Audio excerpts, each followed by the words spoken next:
ৰাজ্যৰ চাহ শ্ৰমিকসকলে বিজেপি চৰকাৰৰ দিনত বহু সুবিধা লাভ কৰিছে। তথাপিও বিজেপি চৰকাৰকে সমালোচনা। চাহ শ্ৰমিকৰ দৈনিক মজুৰি ৩৫০ টকা। কিয় হ'ব লাগে? প্ৰশ্ন তেজপুৰৰ সাংসদ পল্লৱ লোচন দাসৰ। কিছুমানে এনেয়ে চাহ শ্ৰমিকৰ দৈনিক মজুৰি ৩৫১ টকা কৰিব লাগে বুলি হুলস্থুল কৰি আছে। বিজেপি চৰকাৰৰ কালতেই নজিৰবিহীনভাৱে চাহ শ্ৰমিকৰ মজুৰি একেবাৰতে ৩০ টকা বৃদ্ধি কৰা হৈছে। সোমবাৰে তেজপুৰত চাহ শ্ৰমিকসকলে দাবী জনাই অহা ৩৫১ টকা দৈনিক মজুৰিৰ সম্পৰ্কত এনেধৰণে মন্তব্য কৰিলে তেজপুৰৰ সাংসদ পল্লৱ লোচন দাসে। ৰাজ্যৰ ভূমিহীন খিলঞ্জীয়াসকলক ৰাজ্য চৰকাৰে যি ভূমিপট্টা প্ৰদানৰ ব্যৱস্থা কৰিছে তাৰ অংশ হিচাপে সোমবাৰে শোণিতপুৰতো প্ৰায় ১৭৫২ গৰাকী লোকক ভূমিপট্টা প্ৰদান কৰে সাংসদগৰাকীয়ে। তেজপুৰৰ জিলা পুথিভঁৰালত অনুষ্ঠিত হয় এই অনুষ্ঠান। উল্লেখযোগ্য যে ২০১৮ৰ পৰা বৰ্তমানলৈ শোণিতপুৰত ৪১০০ গৰাকীক পট্টা দিয়া হৈছে। চাওক, বিতৰ্ক নহয়, মই এইটো কথা বুজি নাপাওঁ যে ৩৫০ টকা দৰমহা দিব লাগে কি বেচিছ? কিয়? কোনো নিয়ম নাই, এইটো এনেই মুখত কৈছে। মিনিমাম ৱেজ দিবলৈ তাৰ এটা ফৰ্মুলা আছে। গভৰ্ণমেণ্ট অফ ইণ্ডিয়াৰ এটা ছিষ্টেমত ইণ্ডিয়ান লেবাৰ কনফাৰেন্সে এটা নিয়ম বান্ধিছে। তাৰপিছত সুপ্ৰিম কোৰ্টে এটা নিয়ম বান্ধি দিছে যে কেনেকৈ মিনিমাম ৱেজ ফিক্সেশ্যন হয়।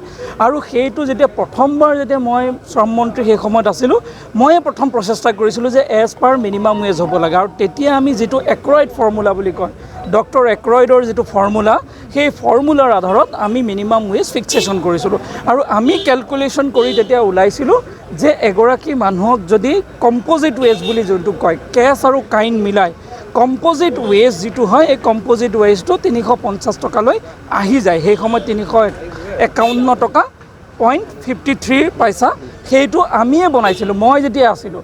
আৰু মই তেতিয়া মালিকসকলক কৈছিলোঁ, শ্ৰমিক সংগঠনক কৈছিলোঁ যে আপোনালোকে এই বিষয়টো নিজৰ ভিতৰত চৰ্চা কৰি আপোনালোকে ৰিপৰ্ট দিয়ক যে আমি ইমান টকা দিব নোৱাৰাৰ কাৰণ কি কাৰণে, কিবা আমি কেলকুলেশ্যনত ভুল কৰিছোঁ নেকি সেই ব্যৱস্থাতে। তাৰপিছত ওৱান মেন কমিটি এখন গঠন কৰা হ'ল, কাৰণ তাত সহমত নহ'ল। কাৰণ 3 পাৰ্টিত মিটিং হয়, শ্ৰমিক পক্ষ থাকে, মালিক পক্ষ থাকে আৰু চৰকাৰ মধ্যস্থতাহে কৰে। আচলতে আগতেতো বাইলেট্ৰেল আছিলে, মালিক আৰু শ্ৰমিকৰ সংগঠনেহে কৰিছিলে। কিন্তু আমি হস্তক্ষেপ কৰি বস্তুটো এজ পাৰ ল কৰিবৰ কাৰণে চেষ্টা কৰিছিলোঁ। এতিয়া আমিয়েই কৰিব বিচাৰিছোঁ, আমাকে সমালোচনা কৰে। ইমান বছৰে বাইলেট্ৰেল এগ্ৰিমেণ্ট হৈ থাকিলে কোনো মাত নামাতিলে। এজ পাৰ মিনিমাম ৱেজ নোহোৱাকৈ যে ইমান দিন শ্ৰমিকসকলক মানে শ্ৰম মজুৰি দি থকা হ'ল, ক'তো মাত মতা নগ'ল, কোনো তাৰ ওপৰত কথাই নক'লে। আমি এতিয়া চৰকাৰৰ পৰা অহাৰ পিছত আমি শ্ৰমিকক যিমান সুবিধা দিব পাৰোঁ আমি চেষ্টা কৰিছোঁ অল্টাৰনেটিভ ৱেত। কাৰণ মিনিমাম ৱেজ যদি কম হৈ আছে, চাউল ফ্ৰীকৈ দিয়া, তেওঁলোকক ঘৰৰ দিয়া, বাগিচাৰ ৰাস্তা বনোৱা, তেওঁলোকৰ তাত আমি বিনামূলীয়াকৈ ঔষধ দিয়া, তাত গৰ্ভৱতী মহিলাক পইচা দিয়া, যাতে তেওঁলোকৰ শ্ৰমৰ মজুৰিখিনি যাতে সঞ্চয় হ'ব পাৰে।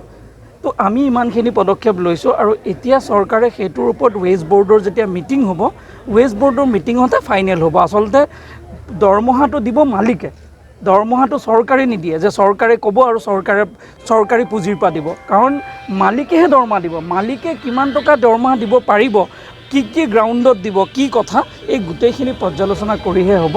আৰু মোৰ এইটো বিশ্বাস যে আমি অন্ততঃ দৰমহাটো আমি বঢ়াব পাৰিম। কাৰণ আমি এজ পাৰ ৩০ টকা মজুৰি বৃদ্ধি কৰিছিলোঁ একেবাৰতে। এইটো অসমৰ ইতিহাসত কেতিয়াও ৩০ টকা মজুৰি শ্ৰমিকৰ বঢ়া নাই। মেক্সিমাম বাঢ়িছিলে 10 টকা। আজিলৈকে আমি ৩০ টকা একেবাৰতে বঢ়াইছিলোঁ। তো সেইকাৰণে আমাৰ চৰকাৰে শ্ৰমিকৰ মজুৰি বৃদ্ধি কৰাৰ ক্ষেত্ৰত আমি কিন্তু মানে সেইটো সজাগ, আৰু আমি ইয়াত বৃদ্ধি কৰিবৰ কাৰণে যি পদক্ষেপ লাগে আমি কৰি আছোঁ। Bureau report, News Nest. The implementation of science and technology is a blessing for the entire universe in 21st century. At this time, Brahmaputra College, Guwahati, offering BSc Nursing, and BSc Medical Lab Technology under Srimanta Shankardev University of Health Sciences and Government of Assam. We also offer BSc and MSc in various disciplines like Applied Physics, Computer Science, Geology and Chemistry under Assam Science and Technology University. For admission, contact 8811096296. News Nest. We are unstoppable.